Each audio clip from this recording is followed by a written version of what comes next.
Connaissais-tu l'histoire du pape le plus controversé de tous les temps, Rodrigo Borgia, alias Alexandre VI? Accroche-toi bien, car cette histoire est loin d'être sainte. Né en Espagne, Rodrigo Borgia n'était pas un homme d'église comme les autres. Beau, intelligent, charismatique, mais surtout incroyablement ambitieux. Il gravit les échelons du Vatican non pas par la piété, mais par la ruse, la corruption et les alliances stratégiques. Son objectif? Le trône de Saint-Pierre, et il était prêt à tout pour l'obtenir. En 1492, après la mort du pape Innocent VIII, le conclave s'ouvre. C'est le moment que Rodrigo attendait. Il déploie alors tout son arsenal. Des promesses de terre, de titres, et surtout, des montagnes d'or et d'argent distribuées généreusement aux cardinaux votants. On raconte qu'il aurait fallu 4 mules chargées de trésors pour acheter une seule voix décisive. Et ça a marché. Rodrigo Borgia devient le pape Alexandre VI. Mais une fois au pouvoir, sa soif ne s'apaise pas. Au contraire, son règne devient le symbole de la décadence. Il organise des banquets extravagants au Vatican, transformant des lieux sacrés en salles de fête où les excès étaient la norme. Scandale après scandale, sa réputation se ternit.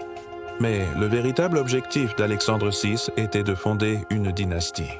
Il utilisa sa position pour enrichir et propulser ses enfants illégitimes, notamment les célèbres César et Lucrèce Borgia. Il mariait, démariait et éliminait les maris de sa fille Lucrèce au gré de ses alliances politiques. Quant à César, il devint le bras armé impitoyable de son père, conquérant des territoires pour la famille par le fer et le sang, inspirant même Machiavel pour son livre « Le Prince ». La famille Borgia était crainte dans toute l'Italie. Leurs ennemis disparaissaient mystérieusement, souvent victimes d'un poison discret mais efficace, la cantarella. Alexandre VI lui-même n'hésitait pas à éliminer les cardinaux trop riches pour s'emparer de leur fortune et financer ses ambitions démesurées. Finalement, en 1503, le pape Alexandre VI meurt dans des circonstances troubles, potentiellement empoisonné par erreur avec le même poison qu'il destinait à une autre.